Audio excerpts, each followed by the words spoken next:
Shalom, salam sejahtera bagi kita semuanya, jemaat Tuhan yang terkasih di dalam Tuhan kita Yesus Kristus. Mari kita mempersatukan hati dan pikiran kita untuk mendengarkan kebenaran firman Tuhan. Kita bersatu dalam doa, kita berdoa. Kami bersyukur kepadamu ya Tuhan, Allah Bapa kami, Allah yang maha baik, untuk setiap kebaikan dan kemurahan Tuhan dalam hidup kami. Saat ini Tuhan, kami akan mendengarkan sebagian daripada firman Tuhan. Biarlah kiranya Tuhan menolong kami dengan Roh Kudus-Mu, hingga kami mengerti firman-Mu. Dalam nama Yesus kami berdoa. Amin. Jemaat Tuhan yang terkasih di dalam Tuhan kita Yesus Kristus, adapun kebenaran firman Tuhan yang menyapa kita pada saat ini tertulis dalam kitab Mazmur pasal 125 ayat 1 sampai dengan ayat yang kelima. Demikian firman Tuhan. Aman dalam lindungan Tuhan, nyanyian ziarah. Orang-orang yang percaya kepada Tuhan adalah seperti gunung Sion yang tidak goyang, yang tetap untuk selama-lamanya. Yerusalem, gunung-gunung sekelilingnya. Demikianlah Tuhan sekeliling umatnya, dari sekarang sampai selama-lamanya. Tongkat kerajaan orang fasik tidak akan tinggal tetap di atas tanah yang diundikan kepada orang-orang benar, supaya orang-orang benar tidak mengulurkan tangannya kepada kejahatan.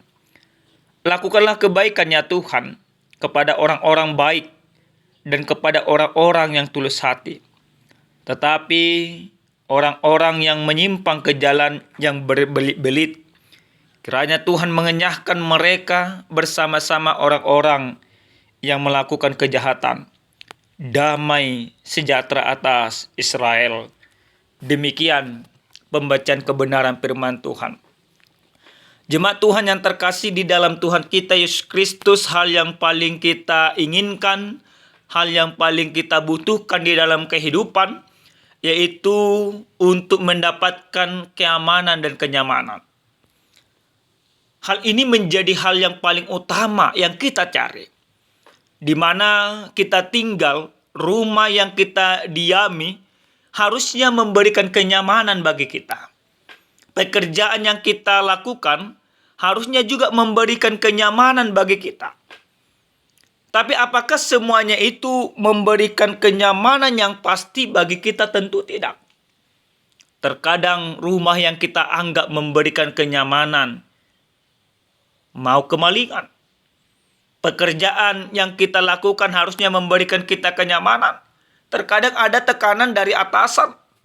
Ada tekanan atas pekerjaan itu. Tidak bisa memberikan kenyamanan.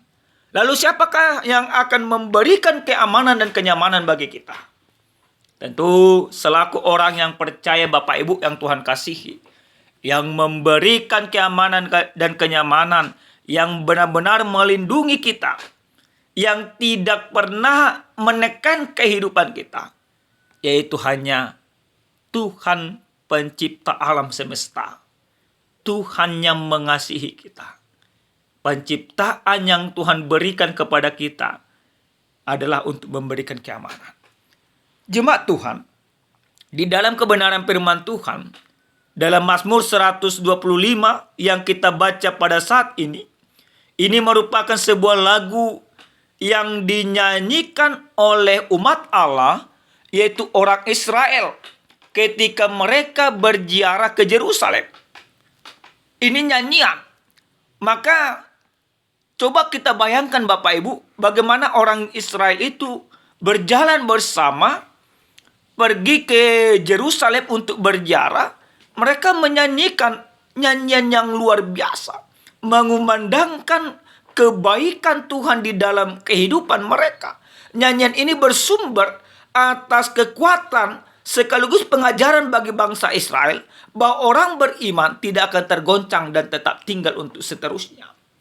Ini ada keyakinan di dalam nyanyian itu, bahwa orang yang beriman kepada Tuhan akan dilindungi oleh Tuhan, akan dijaga oleh Tuhan. Dikatakan dalam kebenaran firman Tuhan ini, penjagaan Tuhan itu seperti gunung Sion yang tidak goyang, yang tetap untuk selama-lamanya. Penjagaan itu seperti gunung Sion yang utuh. Tidak hanya sekali yang Tuhan jagai, tidak hanya 2 kali, tapi selama-lamanya. Ini penjagaan Tuhan. Dan ini yang dikumandangkan oleh peziarah-peziarah orang-orang Israel ketika mereka berziarah ke Yerusalem. Ada sebuah keyakinan bahwa Tuhan yang mereka sembah, Tuhan yang mereka muliakan adalah Tuhan yang memberikan kekuatan kepada mereka. Lalu mari kita telisik kembali Bapak Ibu yang dikasihi Tuhan. Dalam ayat yang kedua, dikatakan dalam ayat yang kedua, Yerusalem, gunung-gunung sekelilingnya, demikianlah Tuhan sekelilingnya umatnya, dan sekarang sampai selama-lamanya. Ini memberikan sebuah gambaran bagaimana kota Yerusalem yang dikelilingi oleh gunung-gunung di sekitarnya. Demikian juga orang-orang yang beriman yang dikelilingi oleh Tuhan. Maka seorang pengkhotbah yang bernama Charles H. Spurgeon, dia berkebangsaan Inggris pada abad yang ke-19. Dia katakan ayat yang kedua ini sebagai perlindungan ganda bagi orang beriman. Mereka tidak saja dijadikan kokoh dan tidak goyang, tetapi juga aman sentosa karena dikelilingi oleh Tuhan. Terlebih lagi perlindungan Tuhan bukan hanya bersifat sementara, melainkan berlangsung dari sekarang sampai selama-lamanya. Perlindungan ganda. Dia melindungi jiwa kita, dia melindungi jasmani kita. Itulah yang dikatakan oleh pengkhotbah Charles. Dan saya sepakat dengan pendapat beliau bahwa perlindungan Tuhan itu sebenarnya melebihi perlindungan ganda. Tapi memang itu Tuhan lindungi. Tuhan lindungi jiwa kita. Tuhan lindungi jasmani kita. Tuhan lindungi seluruh kehidupan kita.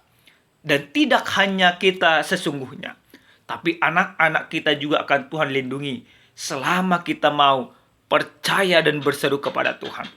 Bapak Ibu yang dikasihi Tuhan kita Yesus Kristus, dalam ayat yang ketiga ini mengajarkan bagaimana orang-orang penindas atau orang-orang fasik itu tidak akan pernah bisa menindas orang benar selamanya. Artinya perlindungan Tuhan tidak melenyapkan penderitaan atau kesengsaraan yang menimpa orang benar, tetapi Tuhan akan mematahkan kekuatan dan kekuasaan orang fasik. Jadi yang Tuhan hancurkan itu pembuat kegundahan kita itu. Yang Tuhan hancurkan itu orang-orang fasik yang mencoba menyerang kita. Itu menunjukkan bagaimana Allah begitu luar biasa. Tuhan tahu siapa yang akan mencelakakan kita. Tuhan tahu siapa yang tidak suka kepada kita. Tuhan akan menghancurkan mereka. Lalu dalam ayat keempat sampai kelima Bapak Ibu, ini merupakan 2 pemazmur agar Tuhan bertindak untuk menegakkan keadilannya. Ia meminta Tuhan melakukan kebaikan kepada orang yang baik dan tulus hati, serta mengenyangkan orang jahat. Sesungguhnya ini menjadi doa atau respon pemazmur terhadap keadilan dan kesetiaan Tuhan. Ia mendasarkan doanya pada janji dan sifat Tuhan. Bapak Ibu yang dikasihi Tuhan kita Yesus Kristus. Lalu mari kita tarik firman ini ke dalam kehidupan kita yang terjadi sekarang. Sesuai dengan tema yang sampai kepada kita.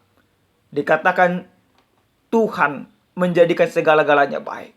Yang pertama, dari firman ini kita mau melihat bagaimana memang Tuhan menjadikan segala-galanya baik, memberikan keamanan kepada kita, memberikan kenyamanan bagi kita. Maka ketika kita bersama dengan Tuhan, maka semuanya akan baik-baik saja. Sering sekali memang para kami pendeta ini selalu dikatakan kalau Tuhan sudah menjadi kawan kita, siapakah akan menjadi musuh kita? Tidak akan lagi. Tidak ada lagi Bapak Ibu. Kalau Tuhan sudah berdiam bersama dengan kita, tidak akan ada lagi yang mampu menggoyangkan kita. Kalau Tuhan sudah bersama dengan kita, tidak akan ada lagi niat-niat jahat yang mampu menghancurkan kita. Jemaat yang terkasih di dalam Tuhan kita Yesus Kristus. Yang kedua, dari firman ini kita mau melihat Bagaimana Allah menjadikan segala-galanya baik atau Yesus menjadikan segala-galanya baik. Dan ini dilakukan oleh Yesus Kristus. Dia tidak hanya melindungi kita dari tantangan, tapi dia melindungi kita dari maut. Sengat maut dikalahkan, ditaklukkan di dalam Yesus Kristus. Itu perlindungan yang kokoh, yang benar-benar utuh, yang benar-benar sempurna. Maut itu akan menyerang kita, akan menghantam kita oleh karena dosa. Tapi di dalam Yesus Kristus, maut itu dikalahkan. Maut itu ditaklukkan. Maut itu dihancurkan. Maka Yesus menjadikan segala-galanya itu benar-benar baik, Bapak Ibu. Yang mengacaukan kita dihancurkan. Oleh karena itu Bapak Ibu yang Tuhan kasihi, inilah saatnya bagi kita, inilah saatnya bagi orang beriman untuk senantiasa berlindung sepenuhnya kepada Tuhan. Inilah saatnya bagi orang beriman percaya sepenuhnya kepada Tuhan. Karena maut sekalipun sudah ditaklukkan di dalam Yesus Kristus. Jadi bukan hanya orang Israel yang boleh menyanyikan nyanyian jara mengenang akan kebaikan Tuhan. Maka kita juga yang hadir pada saat ini, yang mendengarkan firman Tuhan pada saat ini, kita merasakan bagaimana perlindungan Tuhan itu benar-benar nyata bagi kita. Dia menjagai kita. Dia menyertai kita. Dia senantiasa hadir bersama dengan kita tidak hanya sekarang, tapi selama-lamanya. Maka inilah saatnya Bapak Ibu yang Tuhan kasihi, kita percaya sepenuhnya kepada Tuhan. Yang terakhir Bapak Ibu yang dikasihi Tuhan, ada seorang pejabat.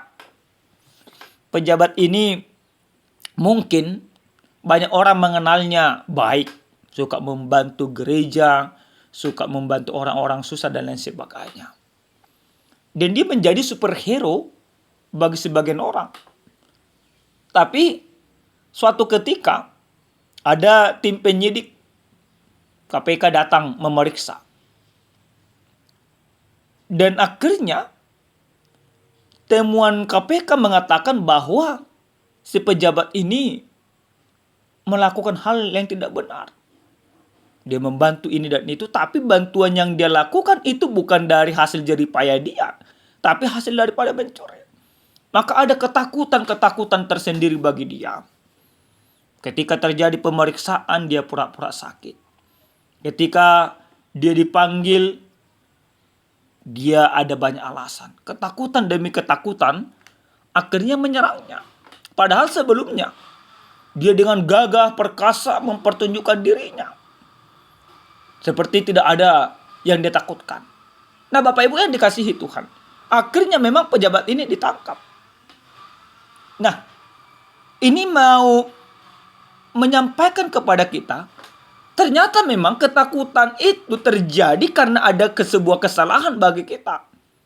Makanya ada pepatah mengatakan berani karena benar, takut karena salah. Pejabat itu yang selama ini dia dikenal sebagai superhero, tapi akhirnya dia dicap sebagai pengkhianat negara. Nah, kenapa terjadi demikian? Karena ada ketidakbenaran di dalam kehidupannya. Maka firman ini mau mengajak kita, dari ilustrasi itu kita tarik bahwa supaya ada keberanian, ada kenyamanan, ada ketentraman, ada kebahagiaan bagi kita selagi kita percaya kepada Tuhan dan kita membuktikan kepercayaan kita, dan kita harus membuktikan bahwa Tuhan perlindungan kita, yaitu dengan berlaku benar dan jujur. Jangan pula Bapak Ibu yang dikasihi Tuhan, kita katakan Tuhan perlindunganku, Tuhan menyertaiku, lalu kita mencuri, lalu kita membodoh-bodohin, lalu kita melakukan hal-hal yang tidak benar. Jika demikian yang kita lakukan, Tuhan tidak akan pernah melindungi kita. Tapi orang yang dilindungi oleh Tuhan, Yesus menjadikan segala-galanya baik bagi kita. Kalau kita benar-benar membuktikan kepercayaan kita kepada Tuhan dengan berlaku benar di dalam kehidupan juga. Itu harus berimbang Bapak Ibu. Maka yang Tuhan inginkan dari kita, Yesus menjadikan segala-galanya baik.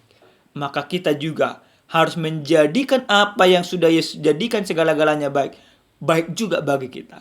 Maka hiduplah dengan benar. Hiduplah dengan takut kepada Tuhan.